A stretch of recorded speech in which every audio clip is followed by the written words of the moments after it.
Shalom everybody. Today I'd like to continue with our series of videos on the biography of great Sephardic rabbis, and I'd like to speak today briefly about the life of the great Chacham Rabbi Haim Yosef David Azulay, known as the Hida. The Hida was born in Jerusalem, Israel in the year 1724. He passed away in 1806 in the city of Livorno in Italy. Um, I like to share, like I said, a few insights about his life, his contribution to the Jewish world, and some of the stories and miracles related to the life of this great Chacham. Chacham Haim Yosef David Azulay came from a family of great tzadikim, Mekubalim. The Azulay surname from Morocco is well known. He was the grandson of the author of the book Hesed Abraham, Rav Abraham Azulay, a student of Rabbi Haim Vital, a great Mekubal. And we have to say that Rabbi Haim Yosef David Azulay himself was also a great Mekubal from the 18th century. He was one of the Talmidim of Chacham Rabbi Shalom Sharabi. And if you watch the video I did on Rabbi Shalom Sharabi, you also probably heard a story of Chacham Shalom Sharabi, Rav Haim Yosef David Azulay, and Rabbi Haim de la Rosa, and what Rashash did in order to bring the Geulah. Now, if you remember the story, what happened in that incident is that one of them passed away. Chacham Shalom Sharabi passed away. Rav Haim de la Rosa was exiled and he had to go to Hebron, although when he passed away he was brought to Jerusalem and he's buried in Har HaZeitim, very close to the grave of Rashash. I had the opportunity to go and visit their graves many times at the Har HaZeitim. And the other decree, in this case of exile, went upon Chacham Haim Yosef David Azulay. And that's why he passed away in Livorno, Italy. And it took over a century for his body, his bones, to be brought back to Jerusalem. And he is buried in Har HaMenuchot, it's a cemetery in Jerusalem. I had the opportunity to visit the grave of Chacham Haim Yosef David Azulay many times because Baruch Hashem, Har HaMenuchot, that cemetery was right next to my yeshiva where I study. And I literally sometimes just walk to the cemetery to visit the grave of Chacham Haim Yosef David Azulay and other Mekubalim that are buried in that cemetery. So let's start with a few biographical details regarding the life of Chacham Azulay, known as the Hida. The Hida was born, like I said, in 1724, the 11th of Sivan. He was born in Jerusalem. As you know, the Azulay surname is well known in the Sephardic world, a great dynasty of rabbis from Morocco, and eventually they expanded to other parts of the world, you name it, the Holy Land, the US, South America, all over. The Azulay surname is well known and respected. His father, Rabbi Rafael Yitzhak Azulay, a great Talmid Chacham as well. His grandfather, Rabbi Abraham Azulay, as I mentioned, the author of the book Hesed Abraham, one of the Talmidim of Rav Haim Vital. Regarding the life of Rav Haim, he was born prematurely, and when he actually, everybody thought that he wouldn't survive because he was so small and fragile that people thought that he was dead when he was born. And thanks to his grandmother that started like reviving him and anointing him with olive oil and praying and did not give up on him until the little baby was able to breathe. And Baruch Hashem, everybody was happy that the little baby survived. And certainly, eventually, these little kids started learning and learning. And with 13 years of age, Chacham Haim Yosef David Azulay was giving shiurim to other people in the community. With 16 years of age, he was already writing books. So we have someone very gifted, entirely devoted to the learning and to the study of Torah. It is very significant that Chacham Haim eventually started learning Kabbalah. He became one of the main students, as I mentioned, of Chacham Shalom Sharabi, Rashash.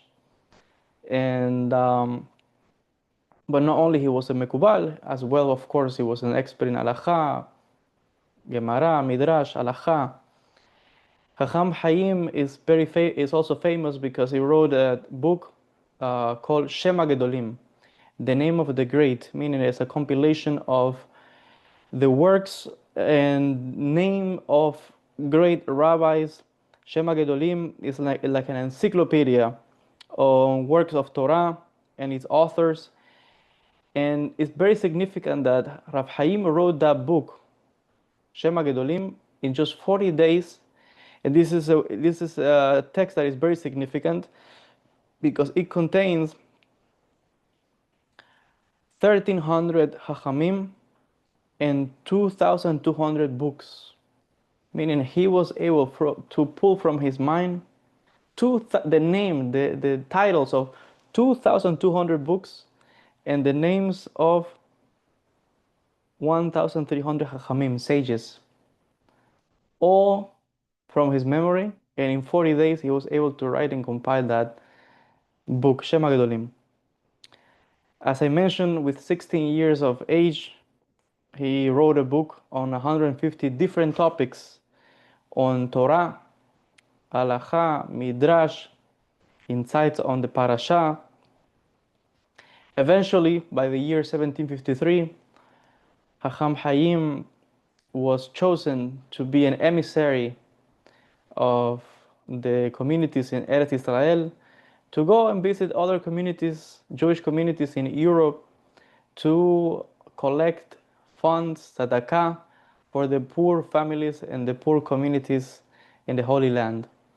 This was a well-known practice that many communities in different parts of the world that had difficulties, financial difficulties, they sent a shliach, an emissary, to other countries or to other communities that were prosperous, usually in Europe, to collect tzedakah, to help the poor communities in Eretz Israel and in other parts of the Jewish world. Let's say a tragedy happened, a catastrophe or anything, they used to send emissaries to other parts of the world to collect funds. So Chacham Haim was chosen as someone to be trusted and respected, and he was sent. Actually, he did many trips all over many countries and cities. In Europe, he visited Germany, Holland, England, Italy, France. In the Middle East, he also went to Egypt. At some point, he even became the Chacham of the community of Cairo.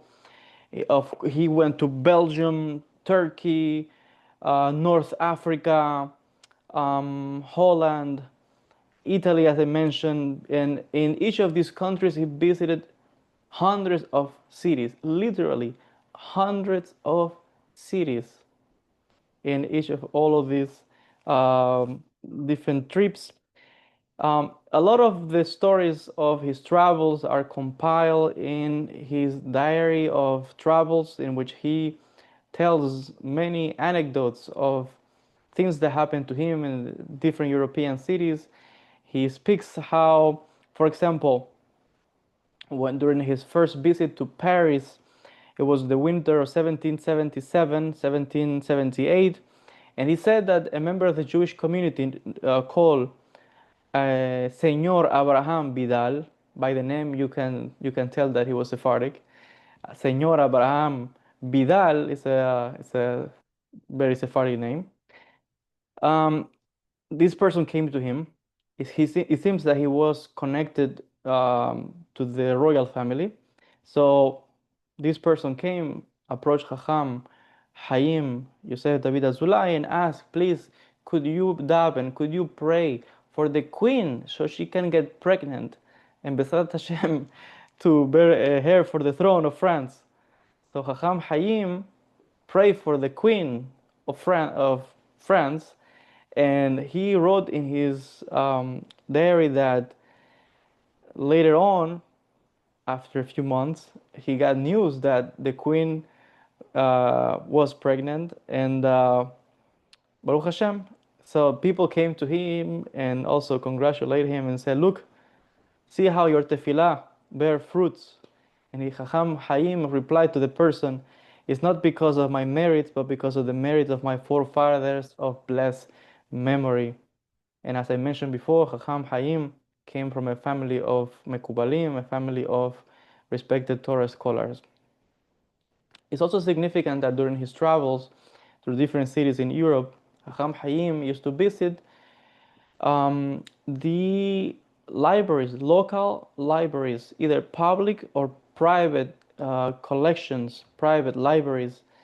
So he was looking for manuscripts, and we have knowledge that he was able to collect and find and catalog hundreds and not to say thousands of manuscripts, Jewish manuscripts. He was able to find, for example, one of the first versions in 4 volumes of the Shulchan Aruch that was published, or he found it in Turin, in Italy, for example. When he was in France, for example, he had a permission from the Academy of Science to examine the books in their library, and he was able to find many rare manuscripts. The same when he went to Frankfurt, in Germany, when he visited also Amsterdam as well. So he was always looking for books, for manuscripts, Jewish texts. But we have knowledge that Chacham Haim was an avid reader, a student of all sciences, not only Torah topics, but as well other books, even secular books on all sorts of knowledge, mathematics, science, medicine. He used to study many, many books. We know that he was a very pious person. He was a Mekubal, like I said. We are not completely sure how many books he wrote. Some sources say that he wrote around 84 treatises. Some said that he wrote around 65 books. Some of his books simply got lost. Other books of him, we have them. Some books on Halacha, Torah commentaries, books on Kabbalah. As I mentioned, Chacham Haim was a very, very ascetic and pious person. He used to sleep on a wood bench, and he never slept on a bed. That's a certain way of corporal punishment, but as a way to train his soul, his neshama. This is a very Kabbalistic practice that I've seen, that some people that are very pious, they don't sleep on a bed. They prefer either to sleep on the floor or on a wood bench, like Chacham, for example, Chacham Yosef, Haim Yosef David Azulay used to do. He also, we have evidence that he used to read and study every day the Holy Zohar, the Zohar HaKadosh, and complete every day 53 pages of the Zohar. He used to fast multiple times. He also avoided to eat meat during the week and strictly ate only vegetarian food, basically, and only ate meat for Shabbat in order to honor the Shabbat. The same practice that follow Chacham Isaac Luria, Alav Shalom. We know that Hacham Haim Yosef David Azulay also worked a lot to purify his heart and to remove from his heart any trace of anger or pride. This is a very, very important aspect for anyone who wants to work on getting closer to the Almighty, to HaKadosh Baruch Hu, to purify the heart. If you watch my videos, I'm always speaking about purifying the heart, purify the heart, purify the heart. There is nothing more important to do than to purify the heart, because in the heart is where all the emotions, all the thoughts, everything is in the heart. If your heart is pure, then your life will be pure. So it all is about the work that you do here. The heart thinks and the heart feels. So you have to check the heart and purify it. So this is a practice that Hacham Haim Yosef David Azulay used to follow as well. And especially because he knew that he was very popular. He knew he was a great Hacham. He knew everywhere he went, people treat him with majesty, excellence, great kabod, honor. So he was always constantly checking on himself, checking his art, making sure that he removed all, pride, arrogance, anger. And he even write about this in his diaries of travels. He, as I mentioned before, he was a great Mekubal. He was an expert in Kabbalah Ma'asit, devout practitioner of Kabbalah Ma'asit, and he was an expert in writing kameot, meaning some type of amulets. That's kind of the approximate translation of that in English.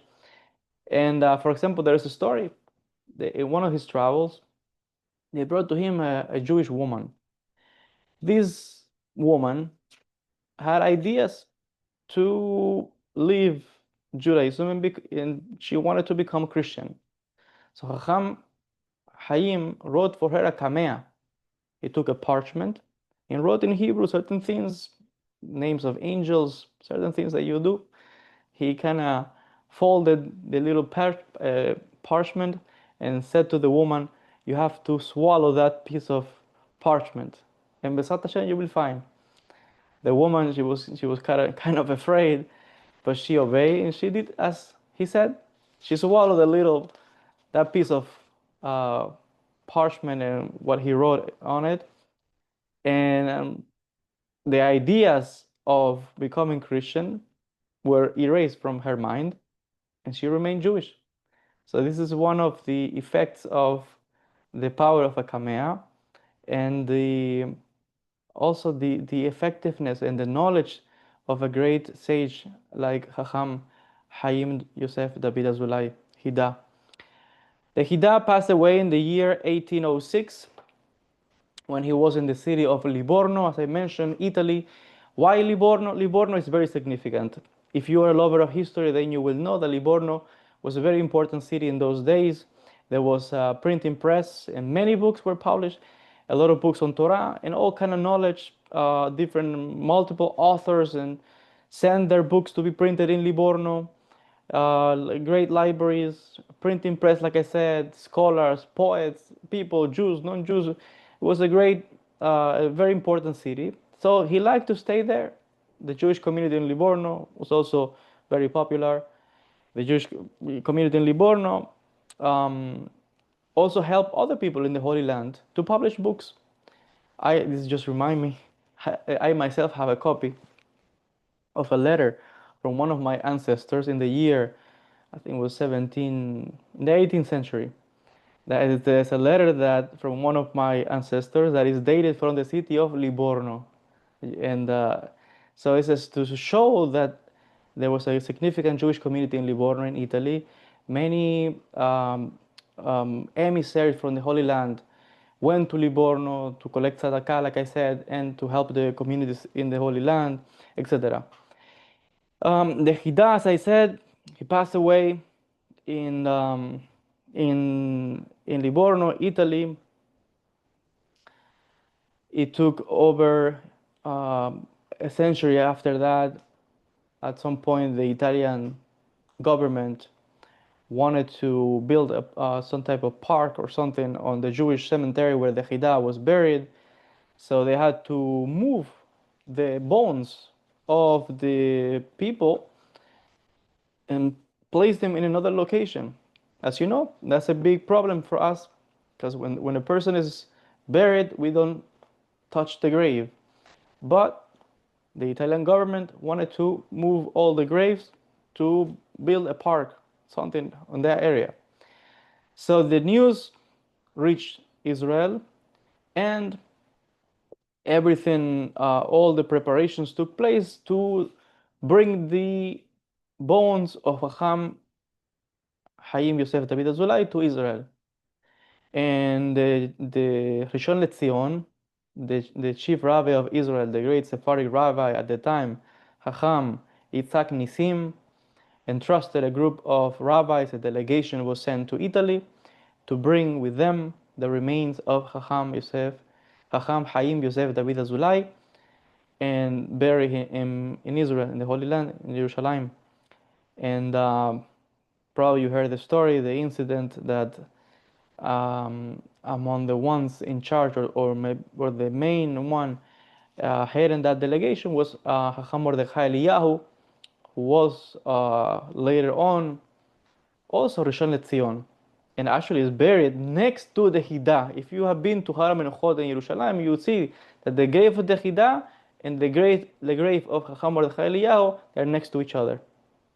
So the story goes that they were able to bring the coffin back to Israel, and there's a story how twice the coffin fell on the floor when they were bringing it on the plane, and also when they landed at the airport. Hacham Mordechai Eliyahu said, "We cannot bury the Hida just like that. The coffin fell and his bones are out of place. We need to, set them straight and organize the bones, so we give him a proper and honorable burial, the way it should be." Some of the rabbis did not like the idea, but at the end, Hacham Mordechai Eliyahu was successful to, got the approval of other rabbis to open the coffin and organize the bones. But he was very afraid. It was very, Hida is just not any person. It's a very holy, a great tzaddik, great Mekubal. And when he was placing his hand inside the coffin, he said, first of all, he apologized to the Hida. "I'm sorry if I'm not doing this right." And then he said to the Hida, if possible, just basically set the bones in the right place by yourself. Meaning, do it yourself. And he said that at that moment, the bones started to rattle and start knocking and hitting all the angles of the coffin, and the bones organized themselves by itself. All the bones fell into place, and some people even got shocked. And there's a story that says that one of the rabbis there fainted. Some people got afraid because, mamash, that was like a big miracle or very impressive moment. And eventually they brought the coffin, and a lot of people, thousands of people, waiting at the cemetery, Har HaMenuchot, where they buried the Hida. And if you are in Israel, or if you visit Israel, you can go to Har HaMenuchot, very close to Har Nof, and you can visit the grave of the Hida. And every day, and I witnessed this, every day there are people that go to his grave and daven there. There's people who study there.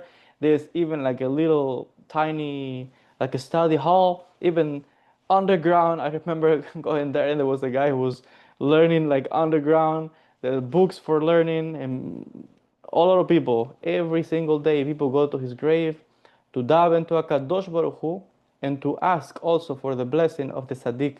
This is a very Sephardic practice, to go to the cemeteries and to daven to HaKadosh Baruch Hu, but always to ask the merit, the blessing of the tzaddikim. So the grave of the Hida, Hacham Haim Yosef David Azulay, every single day there's people that visit his grave, davening, praying, and a lot of miracles, a lot of stories. And I myself witnessed that because, like I said at the beginning, many times I visited his grave because it was very close to my yeshiva, what I was learning. And many times I visited his grave, and the energy in that place is very special. I have to say that. So, B'ezrat Hashem, this is a short video I just wanted to do in order to continue with this series of videos that I've been doing for some time now about the biographies of great Hachamim, great Sephardic rabbis. And today I wanted to honor the memory of Rabbi Haim Yosef David Azulay, of blessed memory. Allah Shalom. Thank you so much for watching, and B'ezrat Hashem, we'll see each other in the next video. Shalom.